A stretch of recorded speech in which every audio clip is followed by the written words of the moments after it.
I'll bet you've read them all, though. Hey, we're live, everybody. And we've got John Willis, Ken Berry, Nicole Sauce on to talk about whatever y'all want to talk about. So if you've got something you want us to cover, please put it in the comments in all caps. Let's start with you, Dr. Berry. Tell us a little bit about what's been going on, who you are, what's been going on the last couple of months in your world. Yeah, I'm Dr. Ken Berry, a family physician, been practicing family medicine for over 20 years. Wrote a book called Lies My Doctor Told Me, started a YouTube channel helping people understand the difference between bullshit nutrition and actual proper human diet. And I'm also a budding, learning romper room rancher. I've got some sheep and chickens. I'm going to get a couple of piglets and run them in the pasture this spring. Maybe going to buy a few head of cattle this spring as well. That's and so I'm all about what you eat matters. It matters more than probably 99% of the shit that you worry about. Awesome. Well, we're glad to have you on today to talk about whatever anybody wants to talk about. John Willis, how's your week been going? I think everybody knows who you are on your own channels, and they know who you are on my channels. We're good. It's a little cold outside, a little rainy. We got a lot of water standing on the ground.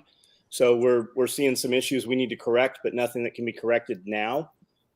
Everything's underway. Everything's put back together from the event this weekend.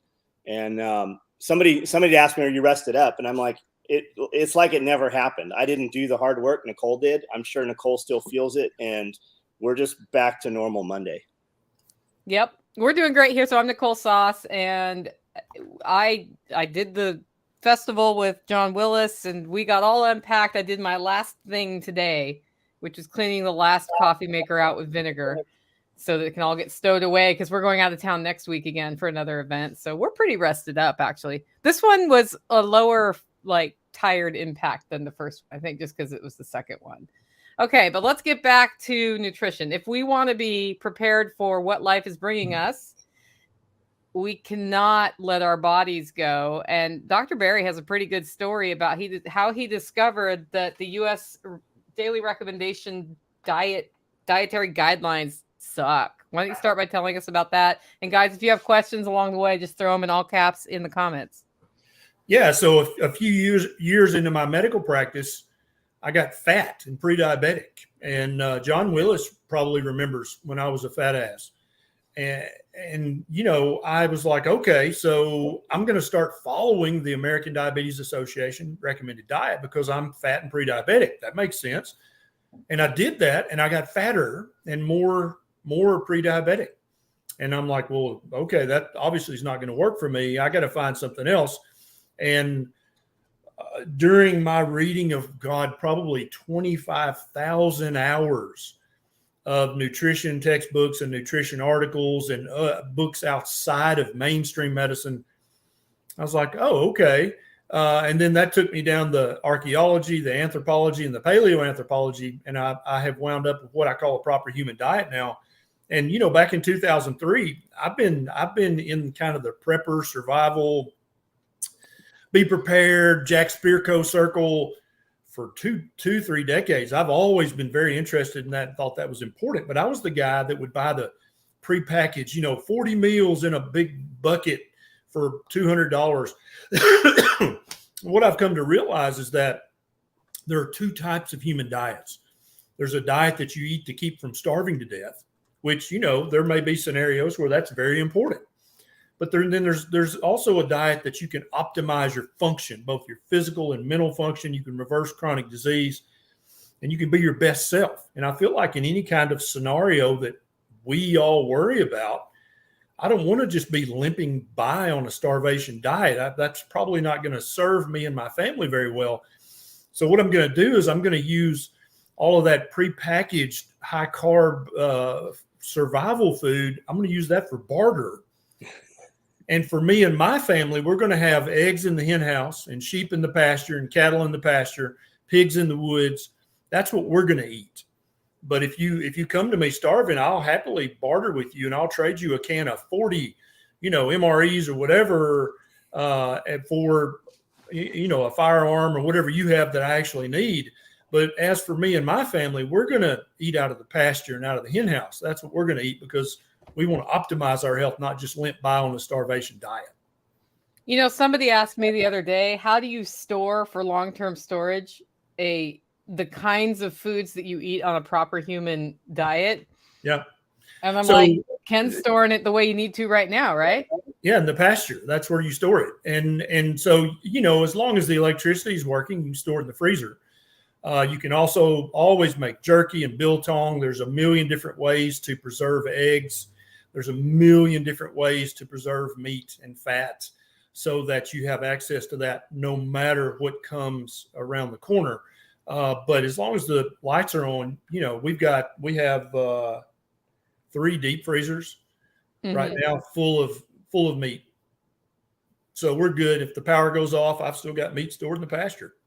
Yep. And you can always can that stuff straight out of the freezer if you don't have a Jenny to keep it going. If it's going to be a long time power outage, you've got a good week usually to get that meat out of your freezer into the pressure canner and canned, and you can get a lot canned. You can have a big old barbecue. Yep. Whatever you need to do. That's what I always said years ago when people said, "What are you going to do if if the power goes out for the rest of your life?" I was like, "Well, I'm going to light a fire or use my propane and can me some meat up because I eat meat." Okay, the Prepared Patriarch, thanks for sharing that on your channel, even if you quote unquote only have 1,300 subscribers.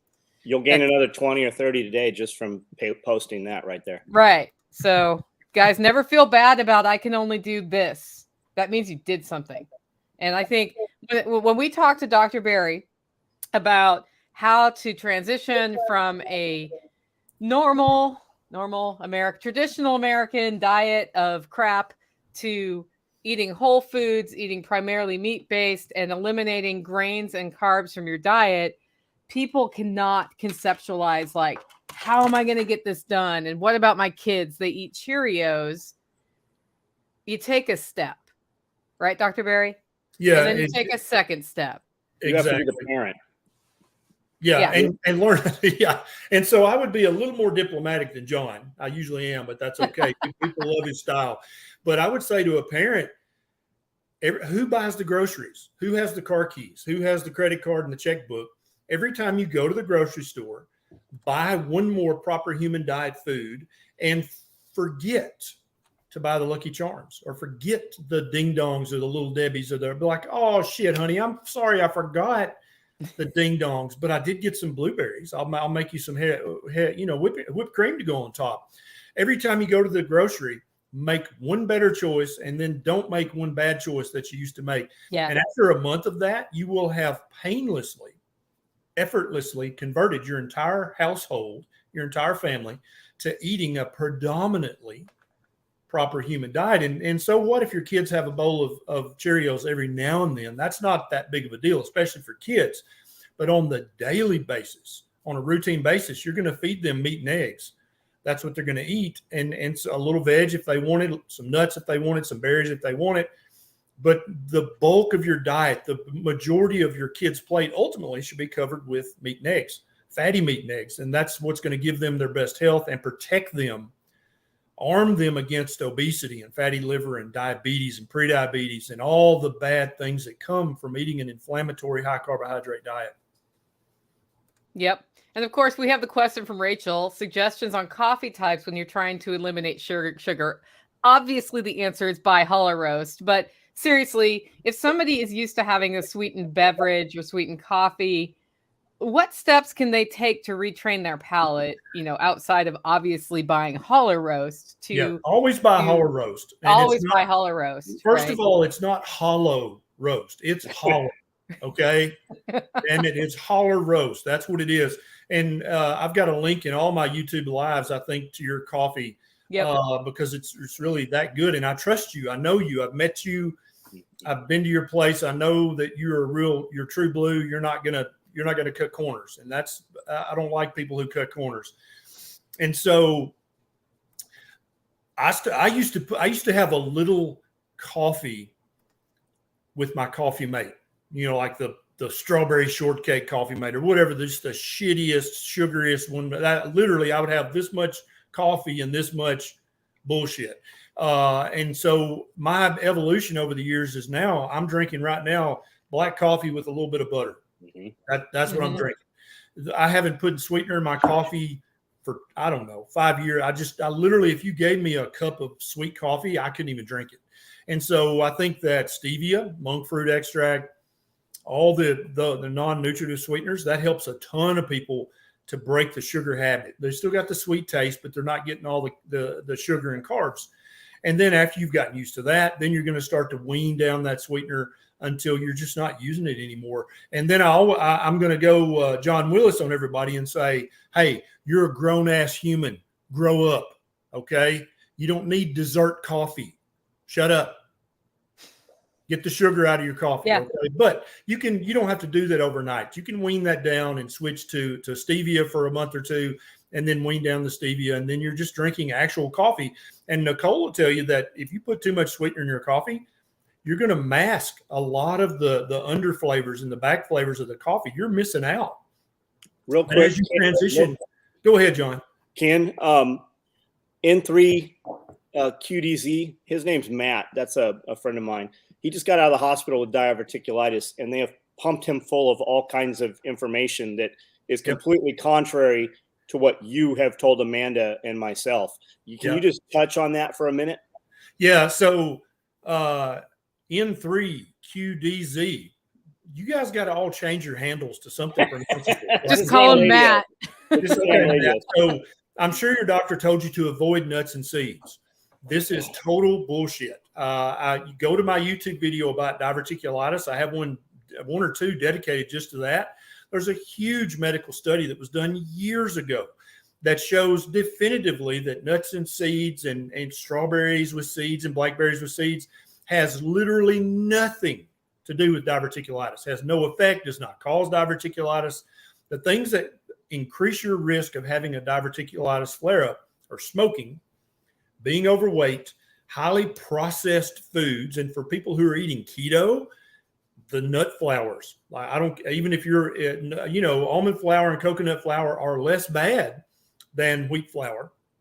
But if you have diverticulosis, the nut flours are going to increase your risk of having a diverticulitis flare.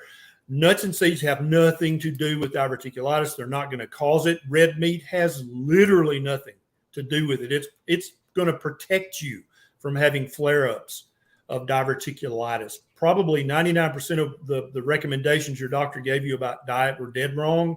Watch my videos. And for all you guys, in every one of my videos, if there's some contentious thing I'm talking about, look down in the show notes. The research that I based my video on is in the show notes. This is not just my opinion. I woke up and scratched my butt and thought, I guess I'll just say that today.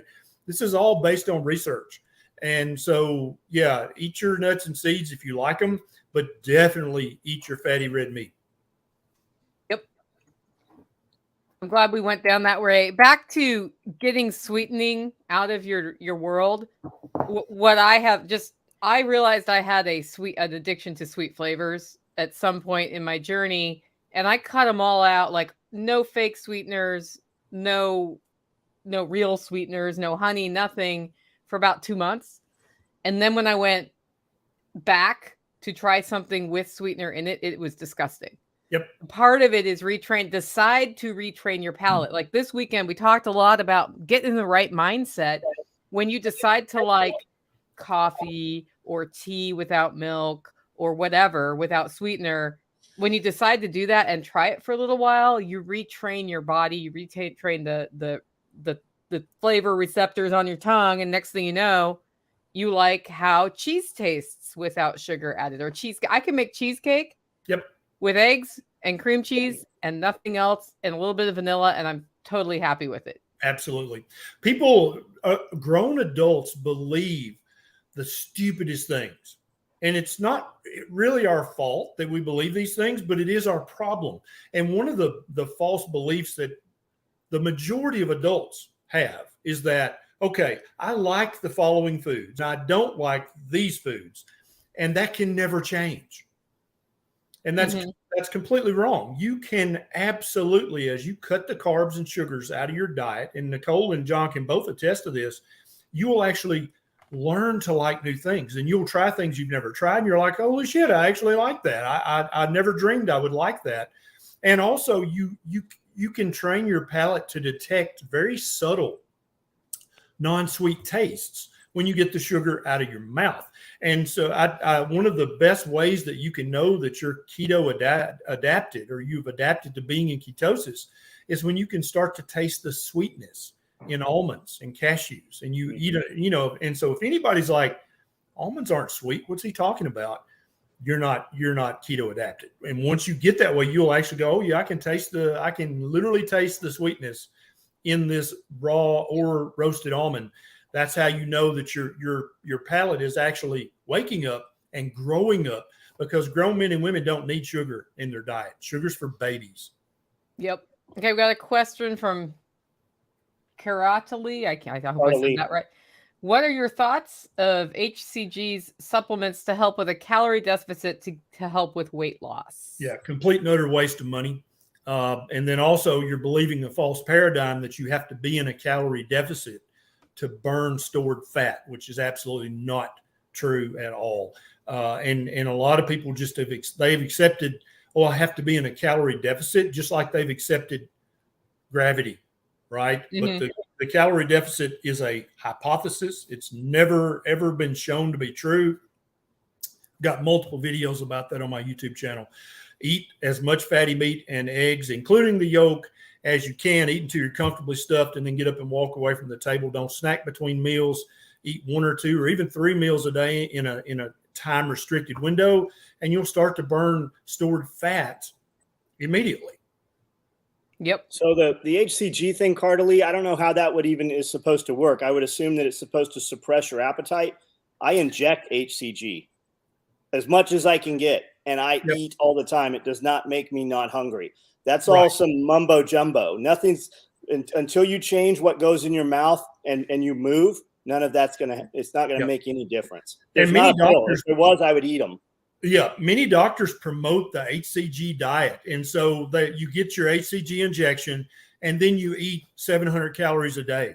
And it's like, yeah, that's a starvation diet. You're gonna burn fat and lose weight on that, no doubt about it.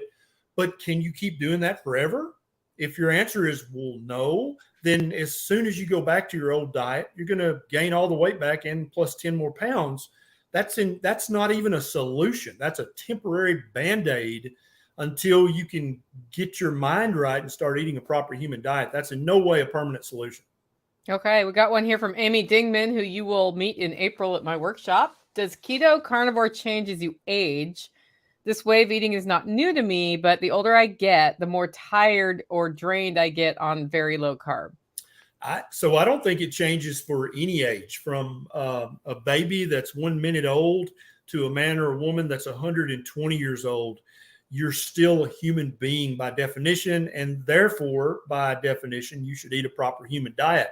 And now my spectrum of a proper human diet is somewhere between as close to 0 grams of total carbs a day as you can get, all the way up to 100 total grams a day of carbs that are real, actual food carbs that grew in the dirt, right? No carbohydrate should ever come from a factory.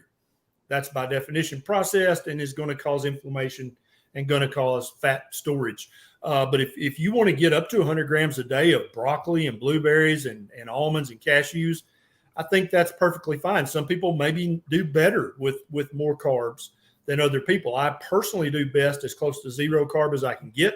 That's where my body fat percentage, my energy, my mental health, all that stuff is optimal when I'm as close to 0 carb as I can get. But I don't think that's necessarily true for everybody. Some people may need 20, 30, 50, 75 total grams of carbs a day to feel their best based on their hormone status, based on their genetics, where their people came from in the world, based on their age. Yeah, all those things I think matter, but never ever think, oh, I need to eat, more than 100 total grams a day, or I need to eat wheat, or I need sugar.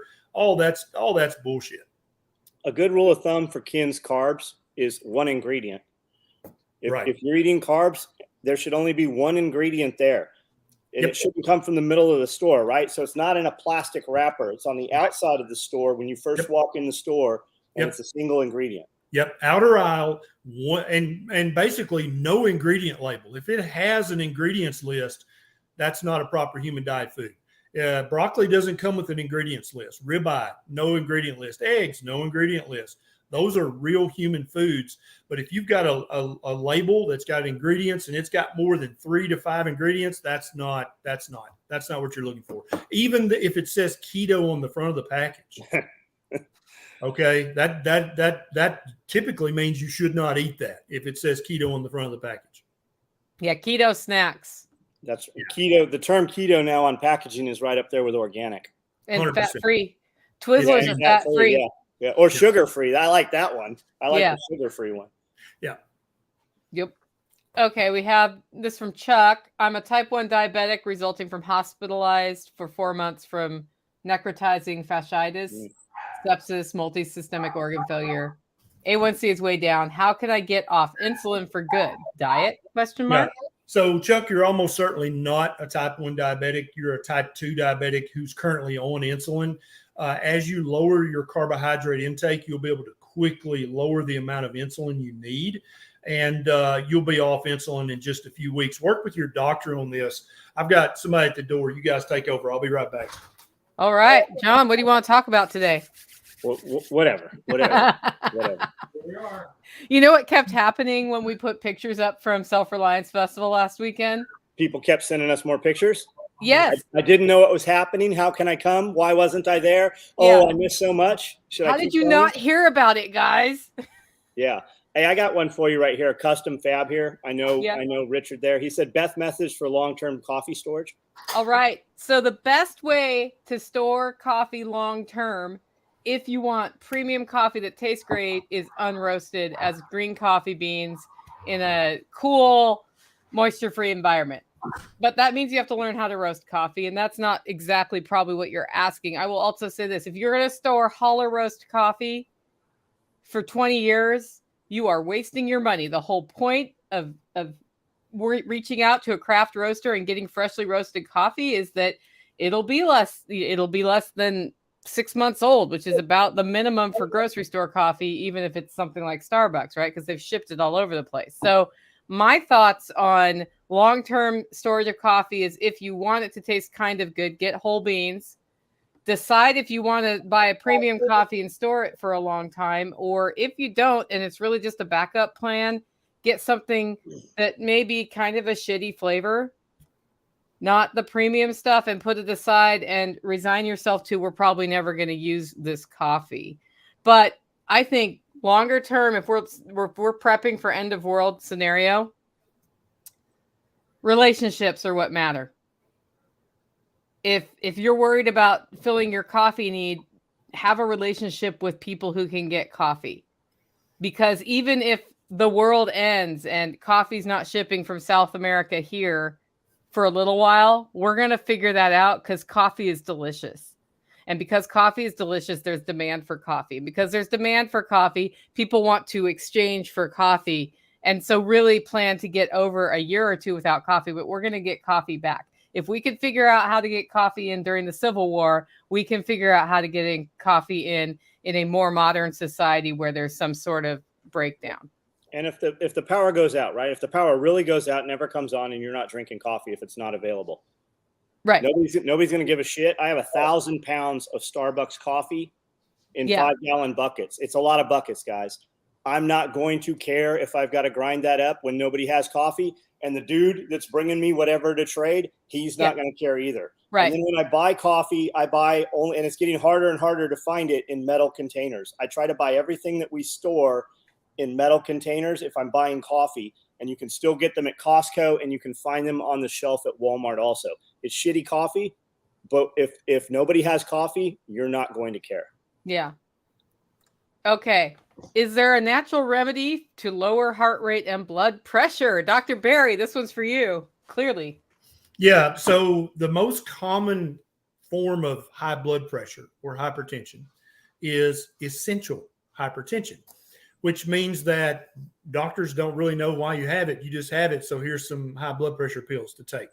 Well, the truth of the matter is, as I show in my YouTube videos, hypertension, if it's essential hypertension, is caused 100% of the time by hyperinsulinemia.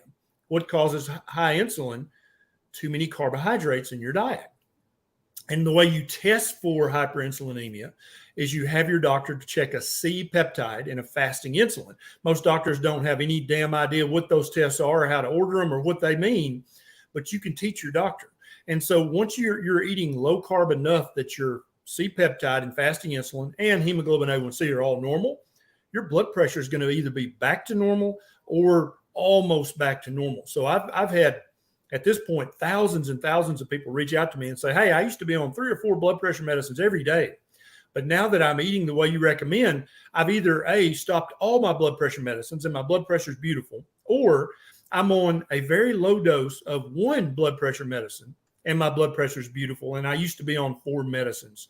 That is without exception the feedback I get from people who adopt a very low carbohydrate, ancestrally appropriate, proper human diet, is that my blood pressure either returned completely to normal or 99% to normal. So if you've got high blood pressure and you're taking pills for that, you're eating too many carbohydrates for your personal physiology. Absolutely. Okay, here's one. How does erythritol qualify as 0 sugar? Yeah, Because it's spelled different. Huh? Right. It's got an OL at the end. So that's a great question. And I love this whole community, because people in this community think about shit, and that's good. You're like, wait a minute. So anytime you see a sweetener that has OL as the last 2 letters, that's a sugar alcohol. And his question is a very smart question, because they're not 0 calorie.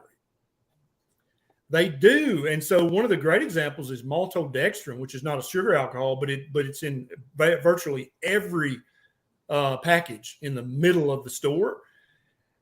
It's not 0 calorie. It is literal sugar. Splenda literally has sugar calories in it. Okay. But the federal law is if 1 serving has less than 5 calories of sugar, you can say it's 0 calorie and you can say it's sugar free. That's the federal law on this. And you're like, what? Yeah, 100%. And so, there's 10 servings in the little package. That's it. Yeah, That's why the little servings are so small. Right. And so, yes, sugar alcohols do have some calories, because the first thing your body does is it knocks that OH group off and turns it back into a sugar. That takes some energy to knock the OH off. And so you're not going to get 4 calories of carbs per serving. You might get 1 or 2 or 3 calories of carbs from a serving of any of the sugar alcohols. But he's exactly right. They still are going to convert at least to some degree to sugar once your body starts to digest them. The worst of all is the one that the American Diabetes Association used to love, which is sorbitol. And they used to put that in all the diabetic cakes and pies and candy. And it literally has like 3.8 calories of sugar per gram. And sugar itself has 4 grams or 4 calories per gram. So it was not helping the diabetics at all. But remember, the little candy packages used to have ADA approved on them.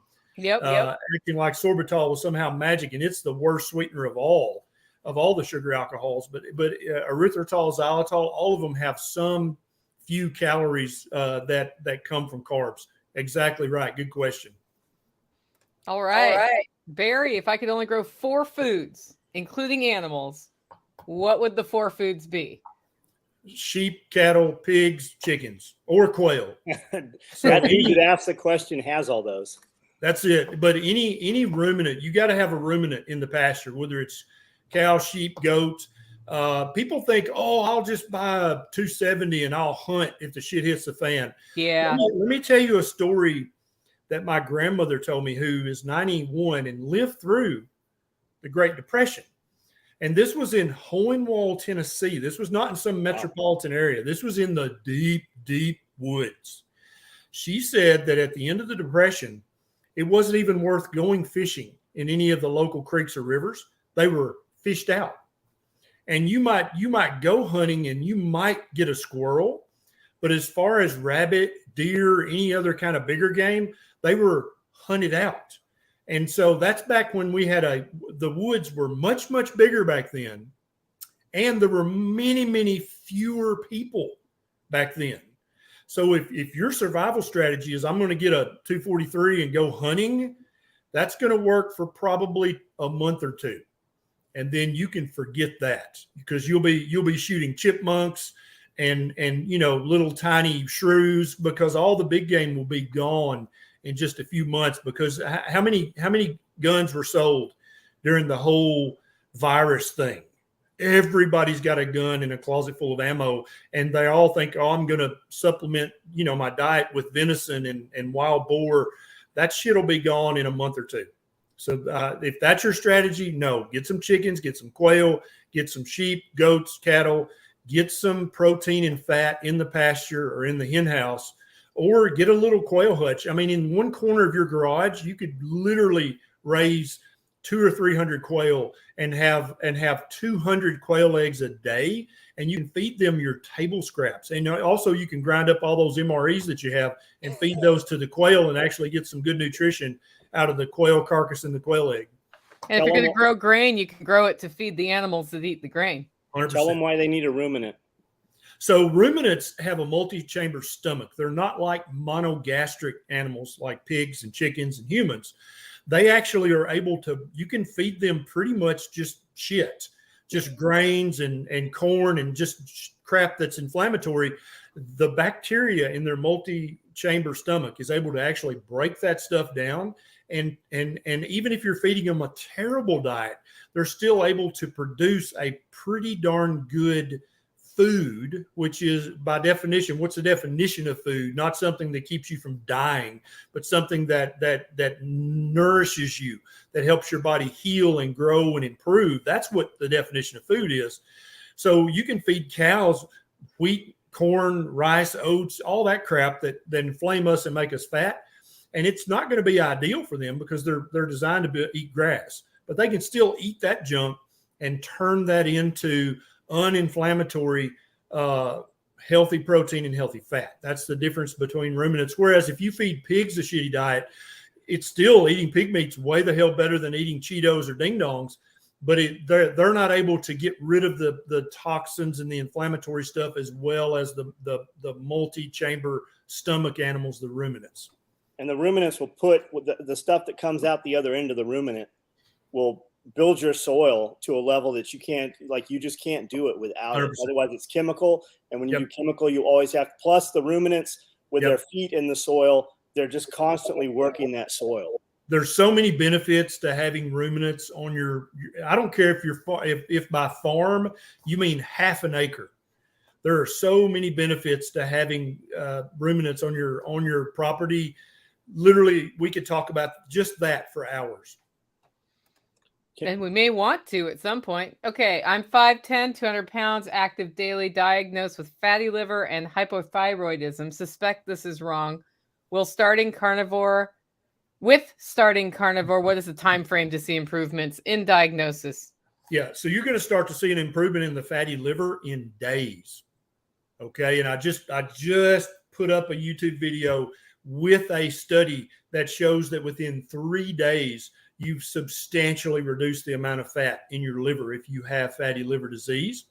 And so for most people, within a few weeks to a few months, your fatty liver is completely gone. And most doctors don't even know you can reverse it, but it's one of the fastest things that your body can reverse when you start eating a meat and egg heavy, proper human diet. The hypothyroidism, you're most likely going to improve it and wind up being able to take a lower dosage. But that's something that you may be stuck with for life. Very few people with hypothyroidism are able to come off their medicine completely, but it's very, very common for somebody with hypothyroidism, when they adopt a proper human diet, to be able to cut their dosage in half or more. They just don't need as much thyroid hormone replacement. Awesome. Okay, we got one here from Travis. Currently on HRT with levels around 900. Last couple of weeks, I've been really sluggish. Is it diet or something else? Yeah, it's probably diet. I'm assuming Travis is talking about his total testosterone. Yeah, it would have to be. A level of 900 is a very good level for a guy. Me and John, our level's 1,200. I mean, just look at us, right? But I want to be 2,000. 2,000. That's okay. I got you. But that's a good level. And so it's not your testosterone. Now, so there's multiple things that happen if you're eating a high carbohydrate, inflammatory junk diet. One of the things is you're going to convert a lot of that testosterone to estrogen, right? That's a big deal. You do not want to be doing that. Some people take a second pill when they're doing TRT in order to keep that from happening. But one of the most natural ways, and also the cheapest way to do it, is to just start eating a proper human diet. So it probably is diet, Travis. But if you convert to carnivore and your fatigue is not much better in just a few weeks, go back and see your doctor, because I have to preface all my answers with the human body is very complex. It could be something else, right? But 99% of the time, yes, it's the diet. Here's a good one. Got one kidney left, and my doctor said I can't go all protein. Therefore, I can't go keto, ? Yeah, Mary, I agree. You don't need to eat an all protein diet. In fact, I've never recommended that, but you do need to eat a diet that has adequate amounts of protein. For most humans, 1 gram of protein per kilogram of body weight is the minimum that I would recommend. That's even for somebody with one kidney or who has terrible chronic kidney disease. Protein is not bad for your kidneys. That is a myth. That is not true. Many doctors still believe that myth, but even back in 2003, when I first heard a nephrologist say that, I sent one of my patients back to me. I'm like, how does that even make sense? And I Googled that back in 2003. No, I probably did an InfoSeek, right? Because there was no Google. Even then, there were multiple articles about how that's a myth. That's not true at all. And they would be like, I don't know why doctors keep saying this, because there's no research to support that. Where did that come from? But it's one of those medical myths that just will not die. Protein is good for your kidneys. Fat is good for your kidneys. The thing that kills your kidneys is too many carbohydrates and too many inflammatory foods. And so one way you can prove this to yourself is when I was a kid, there was maybe a dialysis clinic in Nashville and Memphis, maybe Knoxville. There was 3 in the whole state of Tennessee. Now, literally every tiny town in Tennessee, there's a check cashing place, there's a convenience store, there's a funeral home, and there's a dialysis clinic. Why? Is it because everybody's been eating keto and carnivore the last 30 years? No, it's because we've been eating all the highly processed, high carbohydrate junk food. That's what kills kidneys, is a high carbohydrate diet. Developing pre-diabetes or type 2 diabetes or hyperinsulinemia, that's what's going to destroy your kidneys. So if any of you guys listening have any degree of chronic kidney disease, or you have just one kidney, then you want to protect your remaining kidney function like gold. And you're going to do that by eating a very low carbohydrate diet that's full of natural, ancestrally appropriate, 1 ingredient foods, including meat and eggs. They are going to protect your kidney, not hurt it.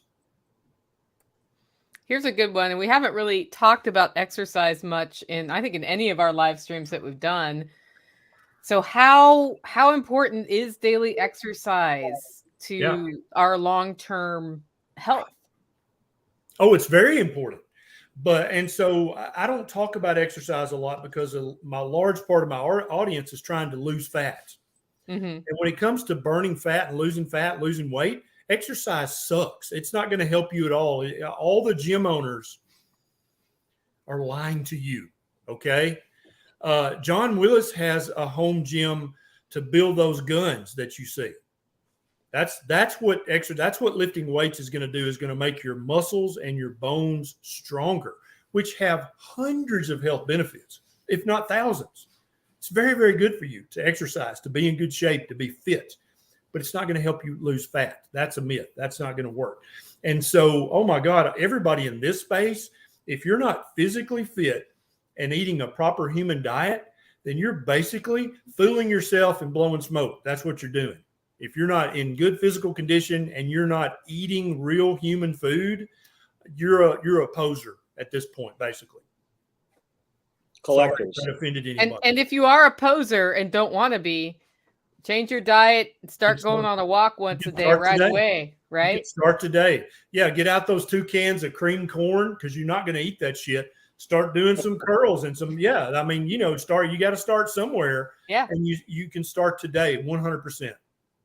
Okay. How fast can a person reverse type 2 diabetes on carnivore or low carb? Yep. Somewhere between 2 months and 12 months, your type 2 diabetes will be completely gone, depending on several factors.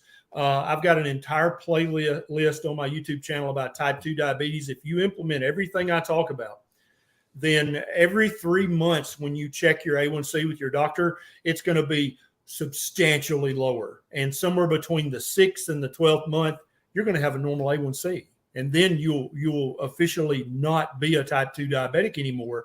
And congratulations in advance. And also you're welcome in advance. And you did a documentary on that too, right? How do people find that? Yeah. So I'm not sure. It's called Reversed. Mm-hmm. And it's on a couple of the smaller networks. I actually flew to Costa Rica and spent a week with 4 type 2 diabetics. And just in the 7 days, one of the diabetics who was on a huge amount of insulin was able to come completely off her insulin in 7 days. And all of them, their blood sugar started coming down. We had to start stopping diabetes medication left and right so that they didn't get low blood sugars. It starts to happen very quickly, especially if you're on insulin as a type 2. You're going to come off the insulin in a week or 2 or 3 max. Mm-hmm. That's awesome. Okay, we have questions specific to thyroid. What about supplementing with Lugol's iodine for folks with thyroid issues? Yeah, Lugol's is a big deal. I discovered it, 25 years ago. And I read a book by Dr. David Brownstein, and he talked about how iodine deficiency is endemic. Literally, the average person doesn't have enough iodine in their diet or in their body. And I thought, well, that's convenient. Let me look into that. And when you start looking at the research, you're like, no, that's totally true. And so I started supplementing with 2 drops of Lugol's 2% 20 years ago, a long damn time ago. And so what people have to understand is that if there's not iodine in the soil, then you can eat, I don't care what the USDA, like you look it up, the nutrition facts, and it says, oh, it's got this much iodine. If there was no iodine in the soil that the broccoli grew in, there's no iodine in the broccoli. Same goes for cows and pigs and chickens. If there's no iodine in the soil, you ain't getting no iodine. I don't care what the chart says. Okay. And so the further you live from an ocean coast, the less and less iodine there is in the soil. And the reason we started to put iodine in salt as a country was back during the beginning of World War I. They found out that they really couldn't draft any young men from Wisconsin, Minnesota, anywhere up there, because they all had a goiter because they were deficient in iodine. So all those boys were getting 4F because they had a goiter and they wouldn't draft them. And so they're like, shit, we're missing out on thousands of boys that we could turn into cannon fodder because they have a goiter. So they said, how are we going to fix this? And they came up with the solution of putting iodine in salt because everybody used salt. Salt is a terrible way to get iodine for many, many reasons. So either eat iodine-rich seafood, and I've got a YouTube video about iodine-rich foods, surprisingly, or I designed this mineral drop with Keto Chow called Keto Chow Daily Minerals. It has 500 micrograms of iodine in every serving. And so you can get it that way, or you can use Lugol's 2%, use 1 drop or 2 drops a day. That's all you need.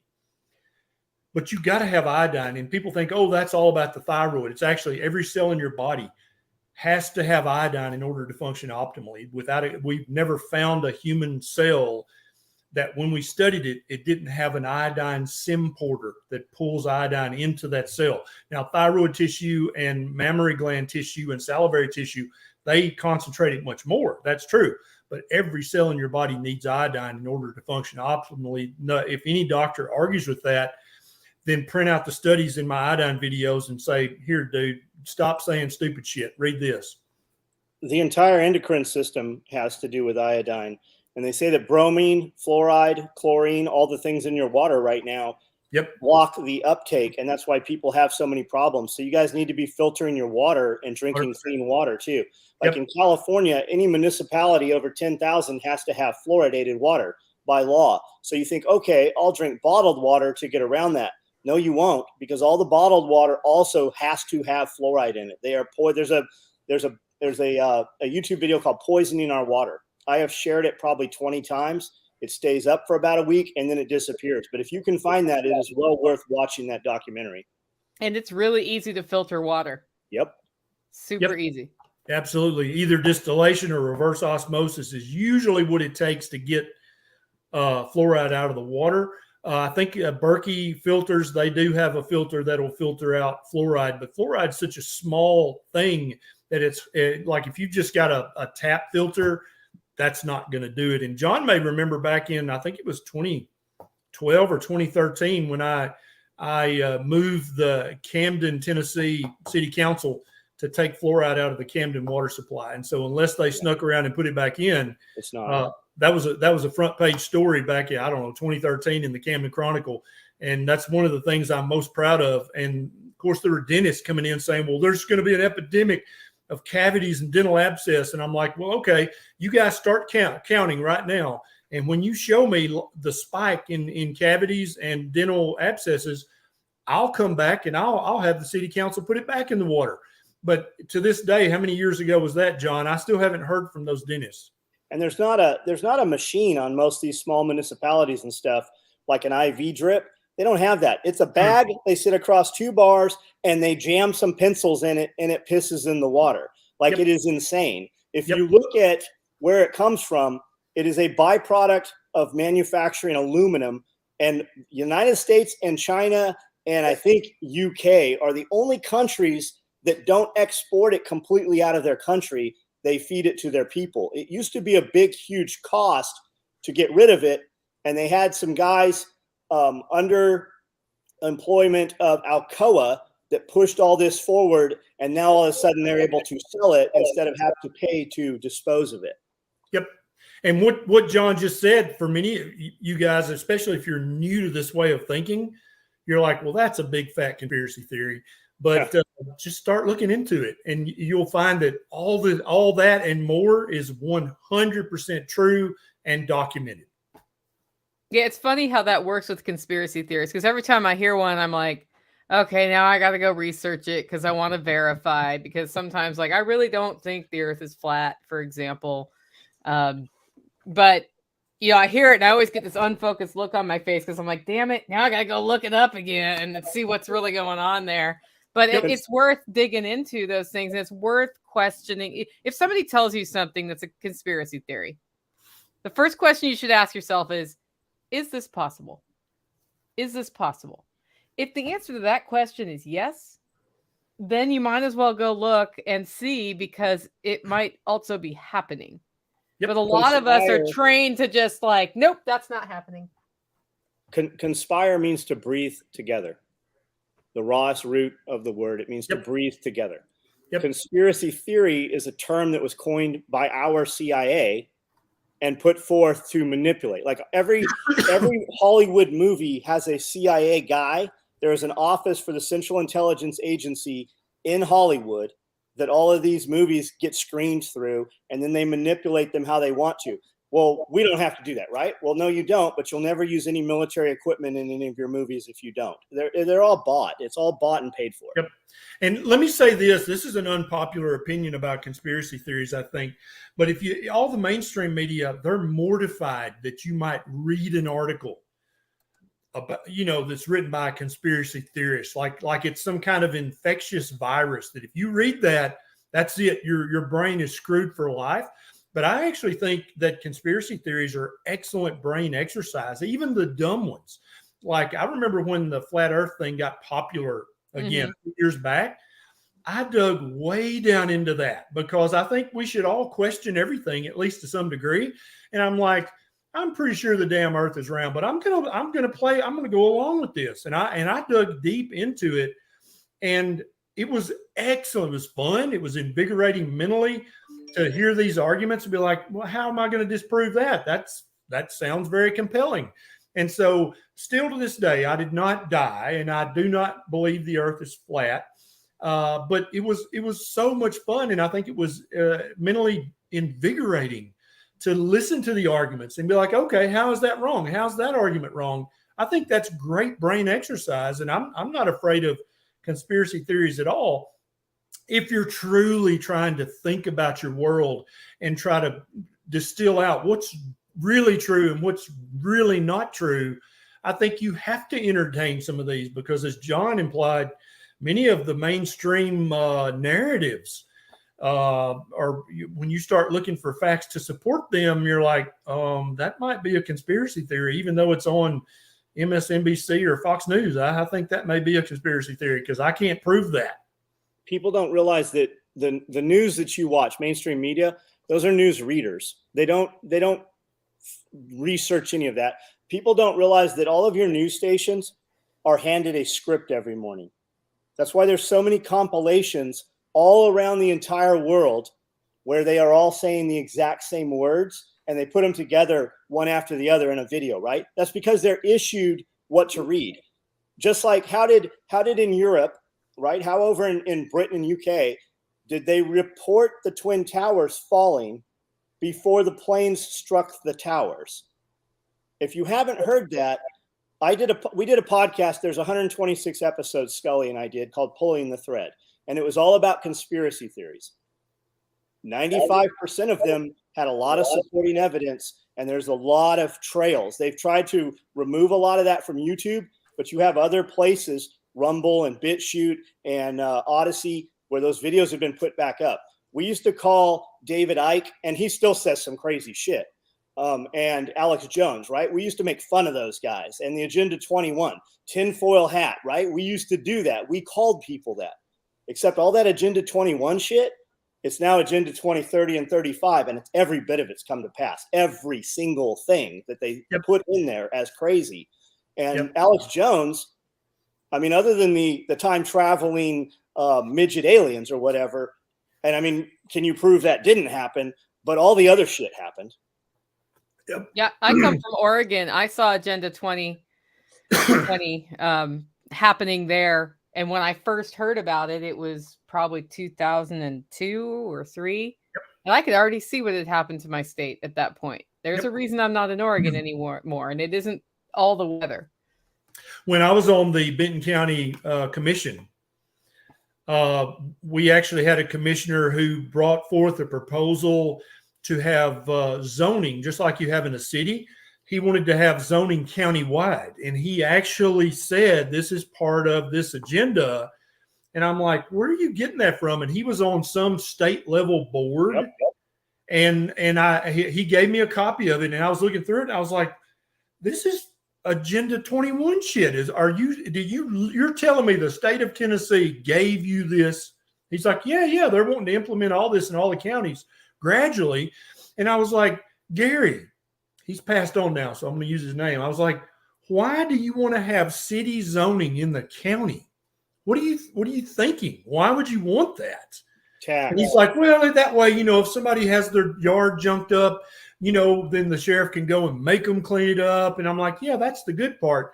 But think about all the thousands of ways that can be misapplied and abused. What are you thinking about? And I was able to convince the county commission.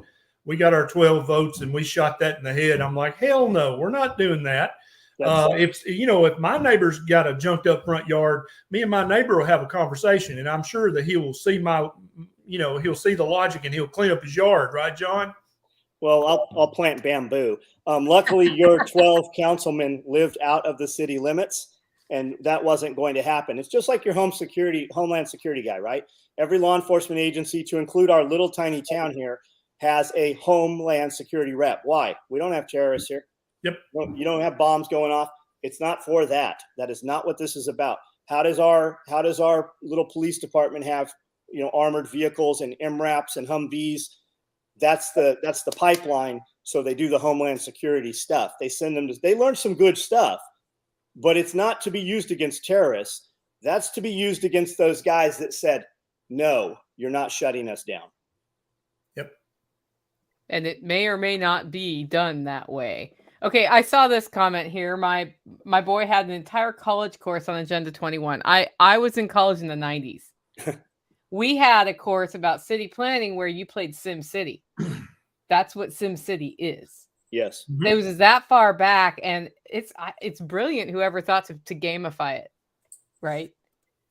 Because that makes it mainstream, and it makes people accept it, and it makes it seem normal. Of course, you're supposed to plan cities. You're supposed to plan everything in the city. We've got a game about it with ants and having a 5 and a 10-year plan worked so well. I mean, just look at the old Soviet Union, how well it worked there. Sonny, wait a minute. Sonny on here can tell you all about the Soviet Union. It didn't work so well.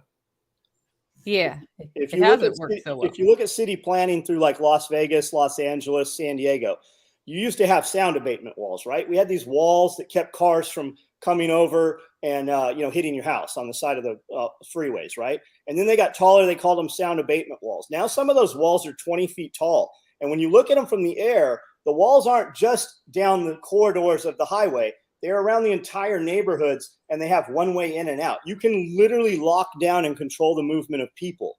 They talk about it in Agenda 21, about sequestering people and pushing people in and making encampments and stuff. Look at that shit from the air. It looks like there's a reason it looks like it looks, and it is what you think it is. The funny thing about that is nobody can answer on the environmental side. So this is all done under the guise of saving the earth, right? Yep. For me, nobody's been able to answer the question, if we concentrate everybody in the city, the toxic waste that comes about just from all the people pooping in one place is horrendous, and it's hard to treat. Like, that environmental impact is much worse than if we spread out and are appropriately spread out for the earth to naturally deal with our waste. And, you ask them that question, they're like, just because. Nobody can come up with a real answer for me for that. Well, they don't have a problem with it. They want to move everybody from inside the United States to the coast, right? It's literally like the Hunger Games. Push everybody to the coast where you will work, entertain, educate, live within 1,000 yards of all those things, right? So now what do you not need? You don't need a vehicle. And then it gets harder. You're not allowed to leave these areas without passes, right? Well, that's crazy, John. They wouldn't do that. If you look at like Epstein Island, right? All the elite people and the rich people all go to one place, whether you're Republican, Democrat, it's the same puppet show. They all party together, no matter what they're leading you to believe, no matter which team you're on. If they took everything and pushed everybody to those coasts, what do you think would happen next, right? We have too many people on these coasts. People would just disappear. People would die, whatever happened to them. They don't care because the laws they pass for you and I, they don't abide by those laws, and they will have their playground in the middle. It's just like the inheritance tax stuff right now. You have farms with 1,000 acres in the farm that grandpa has. He passes away. They want to assess all the new property when grandpa dies. They want to assess it at current market value, not what he paid for it. So you get some kids who have been farming on these farms their entire life. There's no money in farming. There's not like a big profit. It's literally gambling. You buy insurance to cover your loss in case you lose. And if you make more money, then you don't collect the insurance. That's how farming works. So they want to assess it, and now they want to tax it at 40, 50%, even 60% once grandpa dies. These kids, they don't have the money. They have to sell the farm. They have to sell the farm. Yeah, or part of the farm. Yep. Yeah, nobody, and you tell that to people who are all for control, and they don't give a shit. I don't care that your livelihood and your family thing went away. That's the whole point. Nobody should be able to pass that much wealth on. The people that are for control, you have two kinds of people. You have people that work and create something, have a skill that they're willing to pay for. Dr. Barry is my doctor. Like, I've gone to him for 15 years. No, he's not my doctor, you're saying? He's gone to me. We've gone to him for 15 years, right? We pay for the service. And then you have bureaucrats, people who have a job and are only paid, the only income stream is because they steal and tax and fine people and put people in jail for that, right? Their job only exists because they steal from other people. And and most times when you use their service, you have to use their service out of legality. You have to go to the IRS. You have to go pay your registration, and that's what all that shit is. Yeah. Okay, we got go ahead, Dr. Definitely still y'all's doctor, John. I was saying no to Nation, not you. Got it. She was like, "Are you done yet?" Okay, we eat lots of rabbit, pork, and eggs. Is there any concern about not eating much beef? And not really. Any meat is better than no meat. And so literally rabbit, squirrel, possum, skunk, groundhog, badger, all that's way the hell better than eating processed grains and processed carbs. But there's something magical about ruminants that are able to eat stuff that we cannot eat and turn it into the most nutritious food that a human being can eat. And then also, as John said earlier, they can improve the soil on your farm or your ranch or your land, no matter how big or small it is. They actually improve the soil as they create the most nutritious food a human being can eat. But no, you know, if push comes to shove, you eat any meat you can get your hands on. Yeah, absolutely. Okay, is tennis elbow affected by carbs like plantar fasciitis? Yeah, great question. So plantar fasciitis, iliotibial band, carpal tunnel, de Quervain's tenosynovitis. I could go on and on and on. Any tendonitis or connective tissue inflammation is due, at least to some degree, because of the diet you're eating. Now, you may have had a repetitive injury. You may have been playing tennis too much or typing too much or stepped off the porch wrong. But the when it becomes chronic and like, oh, I've had plantar fasciitis for 9 months, that's not from an injury. Mm-hmm. That's from your diet. And you can go read the comments on my plantar fasciitis video or any of my connective tissue videos and read the comments. People will be like, I saw this video a year ago and I thought you were full of shit. And I just came back to this video. My plantar fasciitis, since I started a proper human diet's gone, or keto or carnivore, or my carpal tunnel's gone, my de Quervain's is gone, my iliotibial band, just on and on and on. It's gone.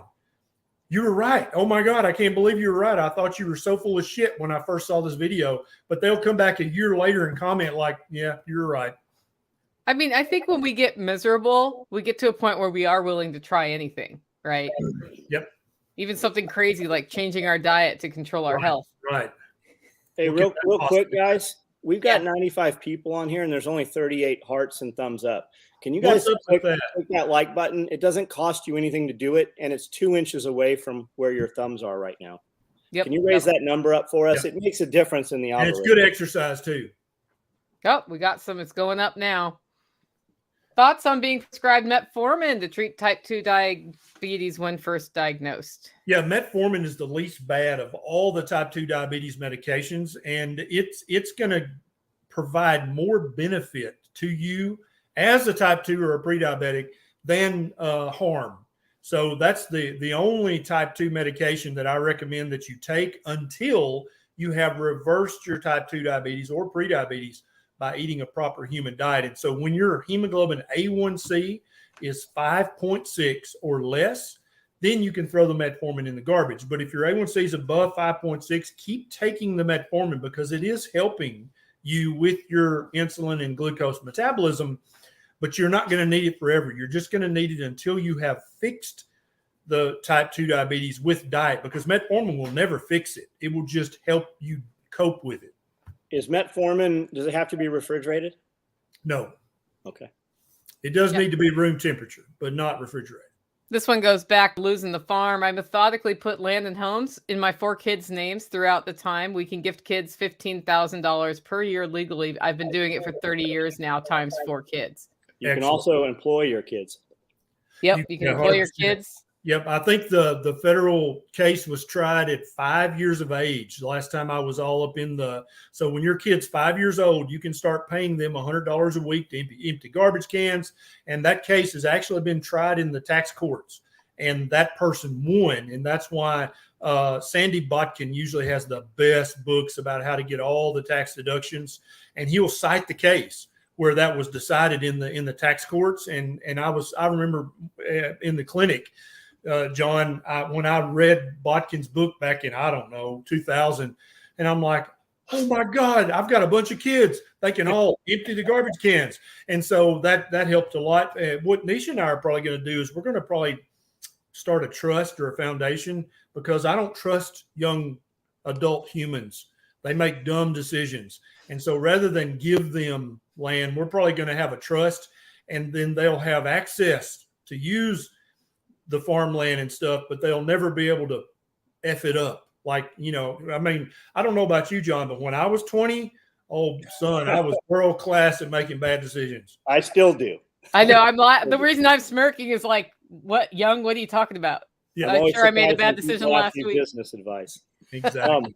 Like Spirit Co likes to say, 88,000 pages is the IRS tax code. 8,000 is what we have to do. 80,000 pages is how not to do it. Yep. Yeah. Okay, John, this one's for you. What's the company you do not recommend regarding the fuel latch issue? So Custom Fab, the problem with he's talking about swing out tailgates. I've got a tire on one side, fuel cans on the other on the 4Runner. The Victory Off-Road made the ones I'm using. I like them. The latch assembly has an issue that has failed 3 times. They don't manufacture the latch. They just wouldn't hook up the latch. They wouldn't give me a source for it. So we actually fixed it on our own. I'll talk to you about that on the side. Anybody with Toyotas wants any of that stuff, you cannot go wrong with Rego manufacturing. Awesome.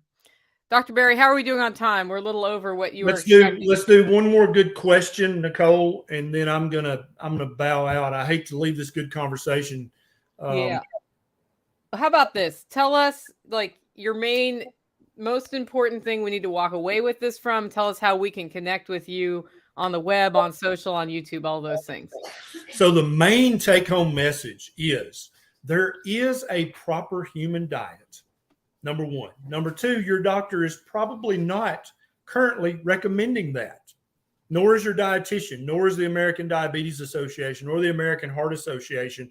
All of these entities have basically been captured by the big food corporations and by the big pharma corporations to the point where their message to you has been polluted. You cannot blindly trust nutrition advice from your doctor or dietitian anymore. Very often the school that they were educated at was paid for by big food or big pharma money. And you think, well, that doesn't matter. Oh, 100%. We're all human beings. I tell people all the time, doctors are just dudes and chicks, just like all the rest of us. They are no way morally or ethically more gifted. That's horse shit. We are just dudes and chicks. We are susceptible to all of the temptation that everybody else is. We're just as fallible. We say dumb shit every day. I wrote a book called Lies My Doctor Told Me that is going to help you understand a lot of the kind of the foundational misinformation you get from your doctor. That's available wherever books are sold. And it's also, there's an Audible if you have ADD, like I think all 3 of us do. You can listen to it on Audible while you do something else. I've got a YouTube channel that has 1.9 million subscribers. And I've got over 500 videos that will help you understand all this I'm talking about. So you can go to YouTube and just search Dr. Berry high blood pressure, Dr. Berry diabetes, Dr. Berry sprained ankle. Literally, I've got a video on over 500 different topics that's going to help you understand what your doctor's telling you that's incorrect, and then also the correct information you can actually apply to your life and the life of your family. And I'm on all social media. I'm on all of it because I'm like a bank robber goes where the money is. I have to go where the people are if I'm going to help people get healthier. And so I don't know if there's a social media that I'm not on. And so if you're like, oh, I bet he's not on Rumble. Yeah, I am. I bet he's not on Odyssey. Yeah, I am. Gab, MeWe, TikTok, Vero. You ever heard of Vero? I'm on Vero because there's people there. So, yeah, look for me on your social media that's your favorite. I'm probably there. And if not, let him know. He might want to be there. That's right. All right. So where are you going to be June 11th? I'm going to be where am I going to be, Nicole? Tell me. Camden, Tennessee, Self-Reliance Festival. That's right. That's right. Yeah. And also my website, Nisha says, drberry.com. I've got to tell you my website. Yep. I'm writing it right now. drberry.com. So we did launch ticket sales for early bird at the event last weekend for Self-Reliance Festival at selfreliancefestival.com. After April 1st, those tickets go up in price. Do connect with Dr. Berry at drberry.com. We can find that supplement there too, right? Yep, that's exactly right. And then Paintball Realtree, your gout has nothing to do with eating meat. I've got videos about that. If any of you guys have kidney stones, that has nothing to do with eating meat. I've got a video about that. your diverticulitis we discussed earlier has nothing to do with eating meat. I've got a video about that. Awesome. John, any last words before we sign off? I do a live feed every night at 9:00 on Special Operations Equipment YouTube page, 7 days a week. If you want to continue these conversations, these are the conversations we have. Awesome. Thanks, guys. If you want to follow me, go to livingfreeintennessee.com. I do a podcast on building the life you choose on your terms. Thanks for joining in today. Talk to everybody later.